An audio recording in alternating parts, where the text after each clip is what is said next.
Hola, vimos que la industria de videojuegos creció vertiginosamente gracias a las máquinas arcade y las consolas. El tercer protagonista de la historia de videojuegos es la computadora personal, que permitió la generación de nuevos e innovadores juegos. Veamos.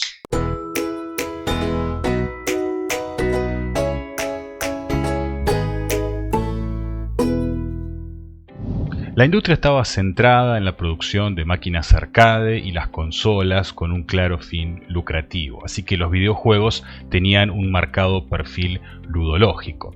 Mientras que en las universidades y en los institutos de investigación, donde había profesores y estudiantes, los juegos que allí se creaban con las computadoras que había en esas instituciones tenían un perfil más narratológico. Esto es así porque había una gran cantidad de profesores, investigadores, alumnos y becarios que usaban las computadoras no solo para realizar sus investigaciones científicas, sino también para crear juegos simples, a veces incluso sin monitores, como el Tatetí, el Ahorcado o la Batalla Naval. Muchos de estos juegos se perdieron para siempre porque eran borrados por razones de espacio y habían sido creados en muchos casos como un simple ejercicio de programación. Sin embargo, algunos de estos desarrollos tuvieron bastante éxito e influyeron en desarrollos posteriores. Por ejemplo, aquí tenemos en esta foto a William Crowder. William era programador y explorador de cavernas, por más raro que parezca. Fue el autor del juego Adventure, desarrollado en 1975 en el lenguaje Fortran para una PDP-10. Se convirtió en un juego extremadamente popular en las universidades y entre los estudiantes. Consistía básicamente en recorrer una serie de cavernas cuya descripción aparecía en modo texto en la pantalla, y el recorrido lo podíamos hacer por medio de unos comandos simples. Fíjense que la parte fuerte de este juego está en la narrativa que hay detrás y en imaginarnos la caverna. Esta idea inspiró también otros desarrollos, como el hecho por estas 4 personas del MIT que, inspirados en el trabajo de William Crowder, desarrollan Zork, que es básicamente la misma idea: recorrer una serie de terrenos que son descritos de manera textual, pero Zork fue explotado comercialmente y tuvo bastante éxito. No era raro encontrar en la casa de alguien un póster que describía todas las zonas que se podían recorrer en Zork. De nuevo, aquí la parte fuerte es la narrativa y la descripción de los escenarios y la historia que se va desenvolviendo en el juego. Otro juego que nació también en el mundo científico académico fue desarrollado por Howard Palmer y Steve Colley. Ellos trabajaban en la NASA y desarrollaron Maze en 1973, que es el primer juego en primera persona, es decir, el primer FPS. Greg Thompson, que trabajaba con ellos en la NASA, se va al MIT con una copia de Maze, que es el juego que le gustaba jugar a él, y junto con otros amigos en el MIT lo adaptaron para que puedan jugar 8 personas en simultáneo y dispararse unos a otros. Esto es, nace el primer FPS multiplayer. De hecho, crearon además jugadores robot para cuando no podían completar 8 jugadores, y de esa forma nace el primer bot en un videojuego. Si bien estos son desarrollos en computadoras complejas que están ubicadas en universidades y en institutos de investigación, lo cierto es que a fines de la década del 70 aparecen las primeras computadoras personales y cambia muchísimo el escenario de desarrollo de juegos.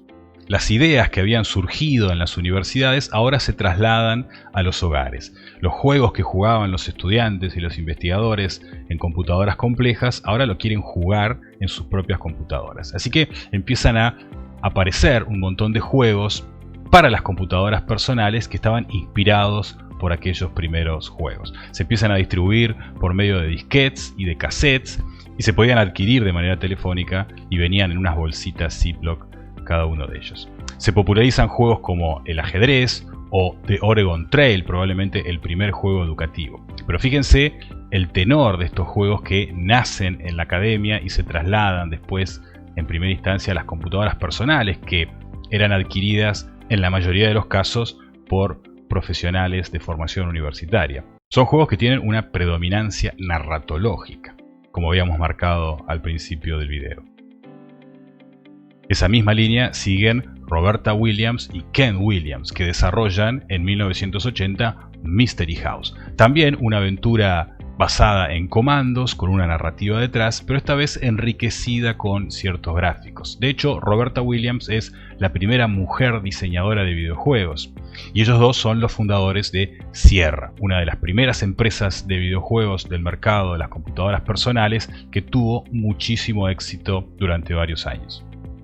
Las computadoras personales hicieron que la programación fuera accesible a un montón de profesionales y estudiantes. Tal es el caso de Bruce Aldrich, que era estudiante de física y además piloto de aviones, y crea en 1979 el FS1 Flight Simulator, que es el primer simulador de vuelo. Fue el pionero que influyó después en otros sistemas similares. Hubo otro juego también que nació en la academia y que influyó muchos otros. Alexei Pajitnov era un investigador de la Academia Soviética de Ciencias y en 1984 crea Tetris, juego que no requiere ninguna presentación en este curso. El Tetris, sin embargo, no tenía un mercado en la Unión Soviética porque no había computadoras accesibles en aquel entonces. Había unos productores de máquinas de arcade, pero venían retrasados algunos años con respecto al resto del mundo y además tampoco tenían grandes perspectivas comerciales. Además, los derechos de Tetris no pertenecían a Alexei técnicamente, sino a la Academia Soviética de Ciencias, porque se usaron computadoras de esa academia.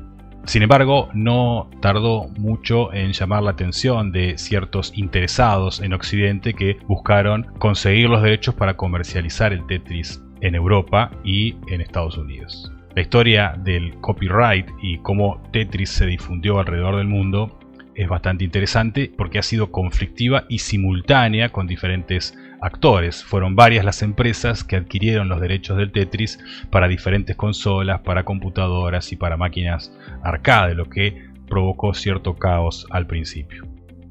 A mediados de la década del 80 los juegos se enriquecen con narrativas y con efectos más cinematográficos, esto potenciado por el poder de cómputo de las PCs y la versatilidad en los lenguajes de programación. Aparecen empresas como Broderband con el famoso Prince of Persia, que era un juego con una propuesta muy interesante y además con una animación del personaje que fue muy distintiva.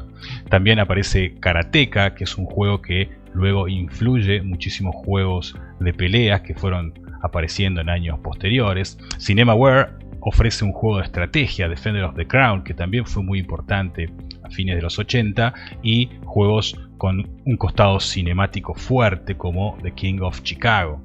Aparece también Lucasfilms, que trae propuestas revolucionarias como el Maniac Mansion, que todavía hoy se juega, y el Monkey Island, que recientemente cumplió 30 años. Y es una de las aventuras gráficas más importantes de la historia de los videojuegos. El avance de las computadoras personales y el crecimiento de las tecnologías, además, permitía que aparezcan nuevos modos de juego. Por ejemplo, Will Wright y Jeff Bound crearon un juego muy conocido en 1989 denominado Micropolis, donde se simulaba una ciudad. Deciden cambiarle el nombre después y ponerle SimCity, juego que conocemos todos en sus versiones posteriores, y en aquel entonces estas dos personas fundan la empresa Maxis, que se ha dedicado a juegos de simulación. No era el primero, de hecho Bullfrog había creado Populous en 1989, que también había sido muy exitoso y que es hoy uno de los juegos más vendidos de la historia, a pesar de que tal vez no muchos lo conozcan. Aparecen otros juegos similares como Civilization en 1991, creado por Sid Meier, que tuvo también una serie de productos similares, o el Dune 2 en 1992, que fue bastante revolucionario y que inspiró a juegos como el Warcraft o el Starcraft. A principios de los 90 se distinguen básicamente tres corrientes filosóficas del desarrollo de videojuegos, tres tendencias bien marcadas. Una es los juegos de acción, que está básicamente confinado a las máquinas de arcade, donde hay mucha acción física y hay un mercado muy amplio, típico de ese sector comercial. El otro es la corriente narrativa, donde hay juegos de aventuras, hay historias muy variadas, hay mundos fantasiosos y un gameplay un poquito más tranquilo. Y el tercero son las simulaciones, donde hay una mayor libertad de acciones, no necesariamente hay un objetivo concreto y apunta mucho a la creatividad del jugador. No son, por supuesto, corrientes excluyentes y aparecen juegos que combinan estas tres opciones. Sin embargo, para esta época solamente las narrativas y las simulaciones son más exclusivas de las computadoras personales porque no se encontraba este tipo de juegos de manera masiva en las arcades y en las consolas. Así que estas dos formas de juegos, las que tienen un componente fuerte de narrativa y las que tienen un componente fuerte de simulaciones, en el fondo son potenciadas por la existencia de las computadoras personales. Al crecer las nuevas formas de juegos y masificarse los videojuegos, vuelven a aparecer las controversias. En 1991, Capcom lanza el Street Fighter II, un juego de peleas que tuvo muchísimo éxito y que inaugura un estilo de juegos bastante interesantes. Midway hace lo mismo y lanza el Mortal Kombat. La diferencia es que el Mortal Kombat era mucho más sangriento que el Street Fighter II y de hecho cuando fue considerado por las empresas que dominaban el mercado de consolas, Sega no tiene problema en incluir el Mortal Kombat original y Nintendo aplica un filtro de violencia. A la par había otros juegos que empezaban también a generar controversia por la violencia. Uno era Night Trap, donde una muchacha era acosada por delincuentes, y el otro era Lethal Enforcers, donde había que disparar todo tipo de delincuentes. Estos dos juegos que salieron al mercado y tuvieron un éxito relativo fueron muy llamativos por su violencia. Esto provocó que en el año 1993 el Congreso de los Estados Unidos iniciara una audiencia pública de la mano del senador Joe Lieberman para indagar sobre la violencia en los videojuegos. Expusieron en esa audiencia diferentes actores de la realidad norteamericana de aquel entonces, algunos relacionados con la educación, otros con la televisión y otros con algunas agencias gubernamentales, pero principalmente participaron quienes dominaban el mercado de consolas en aquel entonces, que eran Sega y Nintendo. Los representantes de estas dos empresas aprovecharon la polémica y la controversia para tratar de situarse favorablemente ante la sociedad norteamericana, así que sus discursos no estuvieron exentos de chicanas y algunas indirectas para el adversario. La audiencia completa se puede ver en YouTube y es un interesante documento histórico. Esto derivó, por supuesto, en un sistema de calificación de contenidos de los videojuegos que fue bastante importante para la industria del software y que logró evitar cierta controversia que empezaba a gestarse en ese momento. Bien, el sistema de clasificación de contenidos es una solución que propuso la industria de videojuegos para librarse de todos estos problemas. La idea era poder identificar si un juego era para un público infantil o para un público adulto. Por ejemplo, si el juego tiene poquita sangre, corresponde este símbolo. Y si el juego tiene mucha sangre, corresponde este símbolo. Para concluir, repasemos las etapas principales de la historia de videojuegos desde la década del 50 hasta ahora. En la historia de la industria de los videojuegos podemos distinguir entonces diferentes etapas. En 1950 y en 1960 aparecen las primeras implementaciones simples con computadoras digitales que existían principalmente en las universidades y en institutos de investigación. En la década del 70 y en la década del 80 aparece la consolidación de los videojuegos como industria. Se producen masivamente las máquinas arcade y las consolas y aparecen las computadoras personales.